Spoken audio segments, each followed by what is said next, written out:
Que bom estarmos juntos, está começando o Orientes. Quero dar aqui as boas-vindas ao Reginaldo. Que bom estarmos juntos mais uma vez. Muito bom estar aqui também, viu, Lécio? E muito obrigado pelo convite, viu? Padre, bem-vindo também, sua bênção. Que bom Deus de volta. Deus abençoe. E para mim é uma alegria estar aqui participando novamente do programa Oriente-se. O Reginaldo, até a própria filosofia, os estudos humanos são sempre voltados para o comportamento, para aquilo que vai acontecendo. Acho bacana a gente pegar algumas situações bem atuais, porque elas são um sintoma, elas são uma consequência, elas estão mostrando, né, um fruto de uma situação que já se instalou no meio de nós. Hoje é comum, na nossa sociedade, muitas pessoas permanecerem na casa dos pais até mais tarde. Uhum. Eu penso que é uma característica dos tempos atuais. Antigamente o pessoal já começava a ir vender picolé na rua, amendoinzinho, né? Principalmente nos sertões, nos lugares mais pobres do Brasil, o pessoal saía de casa bem cedinho para ajudar em casa, a mãe e o pai. E hoje é o contrário, tem gente de 30 e tantos anos em casa. É um fenômeno, é uma consequência, como você vê?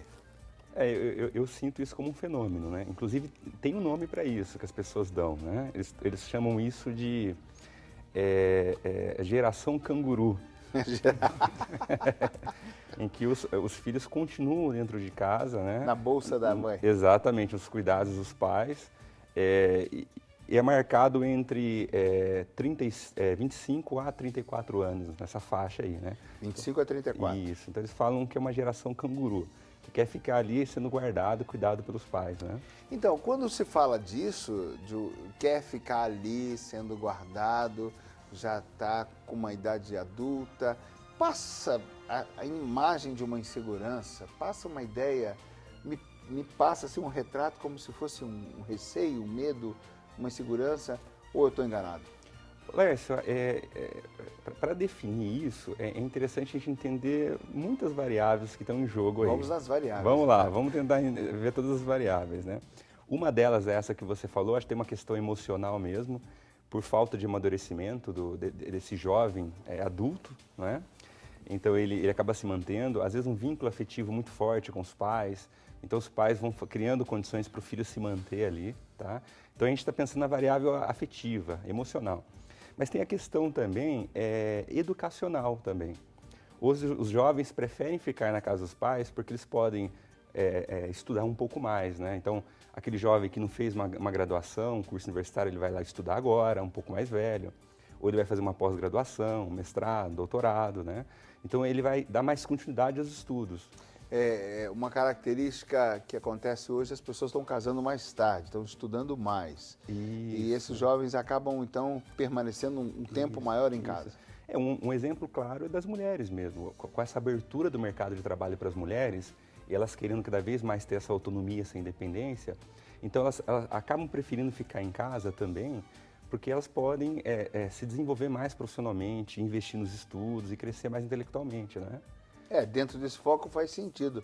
Agora, o padre, na história, na formação até recente dos sacerdotes, os meninos saíam de casa aí na década de 60, 70, até hoje tem algumas escolas que vão por essa linha, de sair com 12 anos para o seminário, 13 anos para o seminário. Parece antagônico diante de tudo isso, né? É demais também, é cedo demais, o pessoal hoje fica... Ou o pessoal de hoje que está saindo tarde demais? Como é que o senhor vê? Muito bem, Lércio. Eu vejo que para começar assim, a vida acadêmica, trabalhos, né, os jovens eles têm uma insegurança, né? E até mesmo para ser padre, em Aparecida, quando eu estive em Aparecida e conversava com um padre, amigo, então ele entrou para o seminário com 12 anos, né? E 12 anos, a maior parte entrava com 12 anos, 13 anos, até 11 anos também, né? E eram uma quantidade grande, né? 350 no seminário Santo Afonso em Aparecida, coisa que hoje tem-se 25, né? Então, mas ainda continuam entrando jovens assim? continua entrando agora pessoas que estão aí no colegial, com 15 anos. Uma tendência que, voltando de novo, o seminário menor que chama. Né? Eles acabam menor. Primeiro o colegial para depois ir? Termina o colegial e depois ingressa no seminário. Mais sensato, né? Porque aí o jovem também já tem que começar a pensar nas escolhas, né? Sim, Quem tem vocação... Quem tem vocação, com certeza, vai continuar, vai dar conta. E é um chamado mesmo. Né? Vamos fazer um bate-bola nesses dois sentidos. A gente vê assim, que na vida, principalmente do povo mais simples, mais necessitado, já se começa esse esforço bem cedo. Isso eu vejo com bons olhos, lá na frente, a seguinte consequência. A gente percebe que a pessoa amadurece porque ela começa a se virar cedo, começa a lidar com as dificuldades cedo. Tudo bem, ela passa por percalços às vezes bem difíceis, mas o sair de casa, se for mais, talvez na adolescência, ou começar um trabalho, hoje a gente tem esses trabalhos de guarda-mirim, tem tantas coisas que podem ser feitas também na sociedade, a pessoa começa a desbravar, a sair um pouco da sua caverna, né? Agora, se a pessoa ficar muito voltada só para o estudo e nunca começou nada, ela vai dar 50 anos e ela ainda vai estar com medo, Reginaldo. Ela ainda vai estar ali querendo mais uma formação, né? E corre-se o risco de ser um tranco muito grande. A pessoa passa num concurso, não é? Mas está com 35 anos, 33 anos, 30 anos, nunca trabalhou. E aí cai numa empresa e começa talvez até uma pane aí, né? Pode acontecer também o contrário, pegar um tranco muito pesado depois de uma certa idade já madura? Lécio, esses jovens ficando dentro de casa não é uma tendência só brasileira não, viu? É uma tendência mundial. Sim. Eu dei uma pesquisada, eu vi lá que é uma tendência mundial. Inclusive, quanto mais rico é o país, mais tempo os jovens ficam em casa. É proporcional isso, né? Por quê? Porque, de alguma maneira, os filhos querem manter as regalias, quer manter os ganhos. Também tem isso. Tem tudo isso. Então, a gente definir se isso é bom ou ruim é muito difícil, Sim. Não é? O que a gente está percebendo é só que está sendo postergado a maioridade, quer dizer, o amadurecimento está sendo postergado, está sendo passado um pouquinho mais para frente. Né? A gente encontra de tudo. Agora, em janeiro, eu estive na casa de uma família, tem jovens que saíram agora de casa beirando os 30 anos também, porque se casaram, mas já estavam formados, já estavam trabalhando. Também tem casos de gente que já está trabalhando, que está com a vida normal. Só não saiu porque ainda não casou. Isso que você falou é bastante claro, né? Existe um grupo de jovens nessa faixa etária, entre 25 a 34 anos, que está bem estabelecido profissionalmente. Então, eles trabalham, têm um salário alto, estão estudando para crescer muito profissionalmente e, de alguma maneira, eles querem ter a regalia de não ter os gastos de casa para manter uma qualidade de vida alta. Né? Então, eles podem sair para as baladas, ir para lugares mais chiques, gastar um pouco mais, porque eles não têm despesas. Né? Chega a ter pessoas hoje, aí eu não olhei isso, aí eu vou perguntar para você, já que você pesquisou. Chega a ter pessoas que estão casadas dentro da casa da mãe e do pai? Você viu alguma coisa no que você... Em relação à pesquisa nesse sentido, eu não vi, tá? O que eu vi foi, em geral, casos ligados a estarem solteiros, namorando, ter um namoro sério mesmo, mas cada um na sua casa, na casa dos pais. Isso eu já vi até em jornal, é bem comum. Que me parece comum. Agora, o que a gente vai observando também, né, que, em geral, isso é uma observação, tá? Que a gente vai percebendo é que em famílias mais pobres é muito comum ter o puxadinho, é muito comum, às vezes, engravida a moça, não tem condições financeiras, então vão morar com os pais, né? A impressão que me dá é que isso é mais comum, né? Em famílias mais pobres, né? Mas aí já no caso já de casado, né? Já é um caso que casou, que juntou, fez alguma coisa, aí fez um puxadinho lá no fundo. Isso. Que o outro caso não, eles estão dentro de casa numa comodidade. Agora passa a ser também cômodo para os pais, né, padre? Porque qual é o pai e a mãe que não quer o filho em casa para sempre? A gente fica numa situação, às vezes, a síndrome do ninho vazio, quando sai todo mundo e a casa fica vazia. Você tem uma casa de 3, 4 quartos e vai um filho, vai... Eu estou morando num apartamento que a pessoa saiu, ele era o proprietário, ele saiu desse apartamento porque ele comprou um menor, porque um filho casou, outro foi morar fora do país e ele estava no TED dentro de casa. Ele falou, eu vou embora, não quero nem a lembrança. E foi para um apartamento menor para começar uma vida nova. Então, para os pais também passa a ser uma comodidade ter os filhos ali até mais tarde. Sim, sim, tanto para os pais quanto para os próprios filhos, né? Eu vejo um pouco assim essa comodidade e não faz crescer a pessoa, muitas das vezes.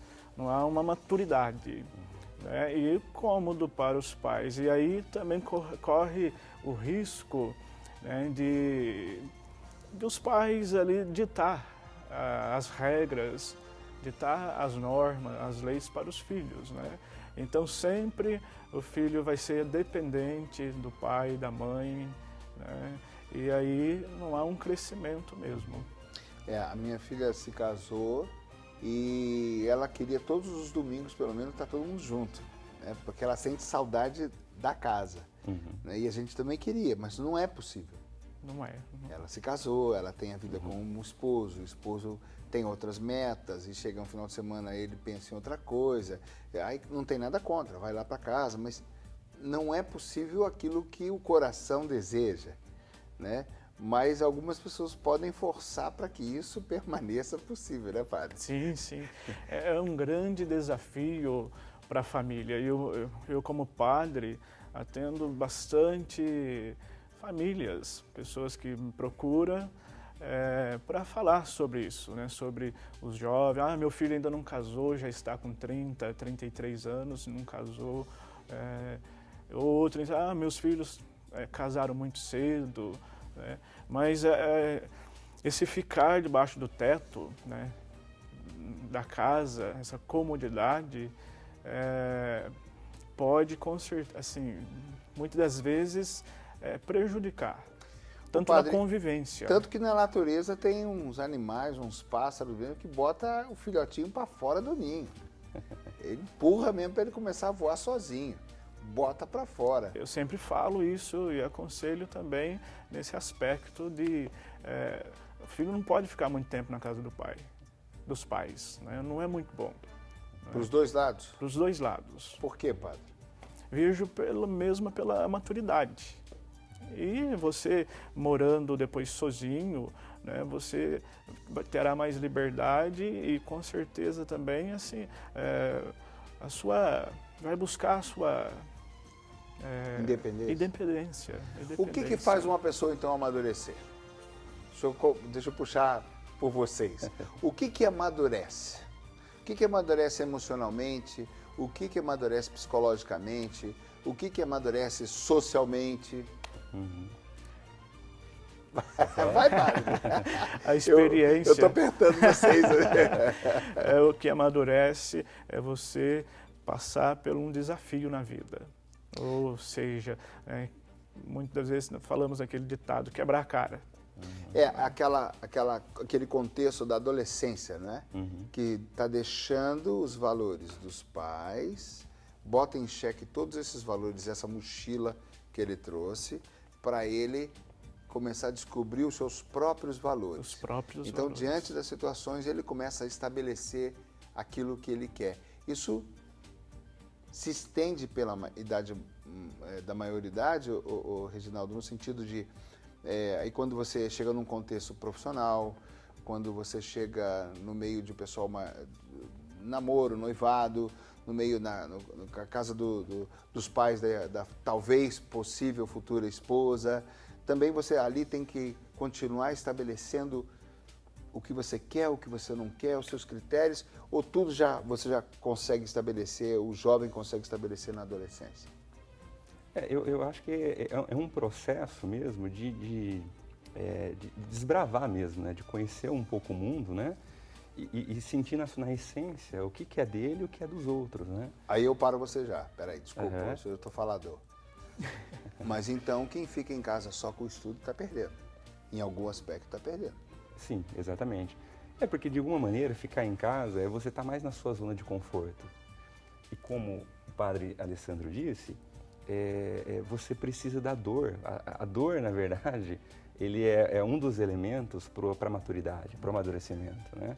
Então, às vezes, o jovem ele vai criando condições para não passar pela dor, para ficar na zona de conforto. A sociedade isso não cria hoje amadurecimento, tá né? Voltada para então, você falou assim, como que amadurece um jovem? Você amadurece um jovem colocando ele em desafios, né? Fazendo ele passar pela dor, né?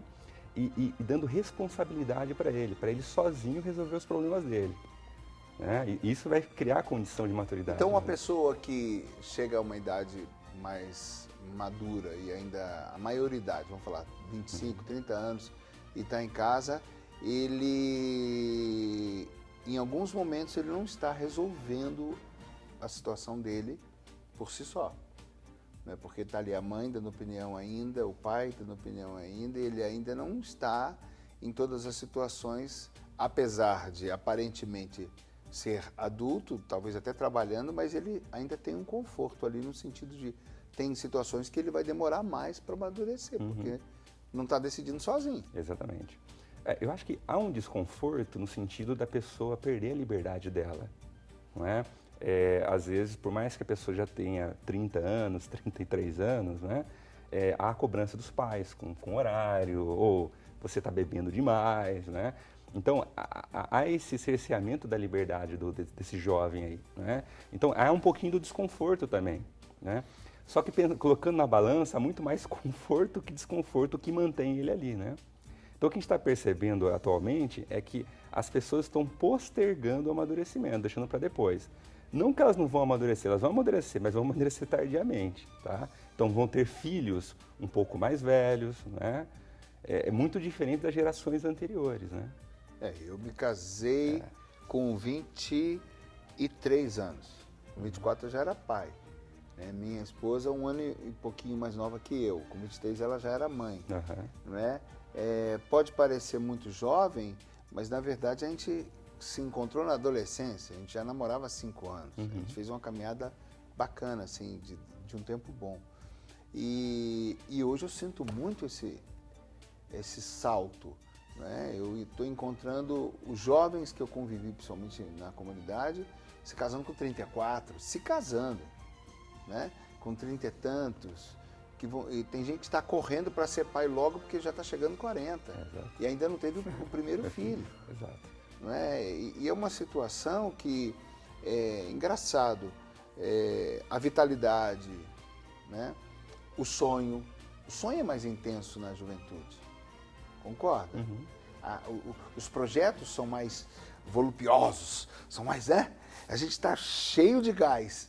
Já na idade madura a gente já está calmando. Então até para os projetos de família, os projetos de casa, os projetos, até os sonhos com os filhos, a gente pode ter uns projetos mais mornos, ou não? Eu acho que uma das desvantagens de você construir uma família um pouco mais velho talvez você acompanhar o seu filho, né?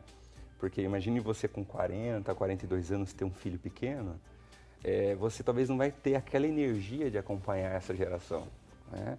Tanto que na clínica nós percebemos mesmo, aquelas pessoas que têm pais mais velhos, a gente percebe que eles se tornam pessoas diferentes das pessoas de um padrão, entre aspas, normal, né? Por quê? Porque há um distanciamento, às vezes os valores são muito engessados de quem é mais velho do que de quem é mais novo, né? Então acaba acontecendo um distanciamento dessas duas gerações, né? Então esse seria, vamos dizer, as desvantagens de você casar um pouco mais velho, né? Por outra parte também, às vezes você casando mais velho, há a possibilidade de você já comprar um apartamento, comprar uma casa, está muito mais estabilizado financeiramente. Esse é o assunto do segundo bloco. Então, seria algumas vantagens, né? Então, sempre tem os dois lados, né, Lércio? Sempre tem os dois lados. Tem as pessoas que vão ficar do partido que tem que casar mais jovem, tem pessoas do partido que vão ter que casar mais velho, né? Eu sei que a geração atual, ela não quer casar tão jovem assim. O padre está se coçando ali para comentar? Fala, padre. Não, meu pai casou com 31 anos. Né? Eu vejo assim, ele casou com 31 anos, já tinha sua casa. Depois, minha mãe faleceu e ele casou novamente. E agora tem 2 filhos. Um Já com com- 6 anos e outro com 8 anos. Ele está quantos anos hoje, seu pai? 64 anos. Nossa. Então eu percebo isso, né? E aí esse gás, já não tem mais gás, não dá Essa era uma conta das mais desvantagens, né? de... Ele é pai, vô e Olha, eu bisavô. vou arriscar dizer até na parte financeira, por um outro lado. Uhum. Do trabalho, você, mais jovem, você começa uma empresa, por exemplo. Uhum. Você trabalha 12, 14, 15, 18 horas por dia, se for preciso, vira algumas noites, você dá um gás, você economiza, você passa sacrifício. A gente vê gente que mora, quando é solteiro ainda, junto com outros, divide casa, gasta o mínimo possível para conseguir ter um gás. Não sei o quê. Você com 30, 40 anos, você já não quer. Você já não está com tanta vontade assim de vencer como alguém jovem. Então, é engraçado isso, porque você, quando está mais novo, você você se atira até mais. Sim. Você usa mais. Você corre mais risco. E por isso corre o risco de ter frutos mais preciosos mais cedo. Né? Sabe o que a gente vai percebendo, assim? Acho que há um choque de gerações, né? A geração atual dos jovens adultos, da geração atual, ou anterior dos jovens adultos, né? Eu acho que existia algumas necessidades lá atrás que aqueles jovens adultos lutavam para conquistar algumas metas, né? Por exemplo, não era muito comum nas gerações anteriores você ter a casa para você casar, Sim. ter uma casa própria para você casar, né? Hoje, essa geração já fala, não, eu não quero pagar aluguel, eu quero ter a minha casa própria antes do casamento. Então, assim, parece que os objetivos, as Mudaram metas, os critérios mudaram muito, né? E aí, a gente tem que pensar também que desses jovens adultos, né, existe uma variedade de possibilidades também enorme, né? Então tem aquele jovem que não está nem aí, que gasta muito, é extremamente irresponsável. Tem aquele jovem adulto que é muito responsável, então ele vai construindo um patrimônio. Então tem toda essa variedade de jovens adultos também, né? Atualmente, Então vamos né? falar daqui a pouco das variedades, das variáveis desses jovens adultos. A gente vai para o intervalo e volta já já.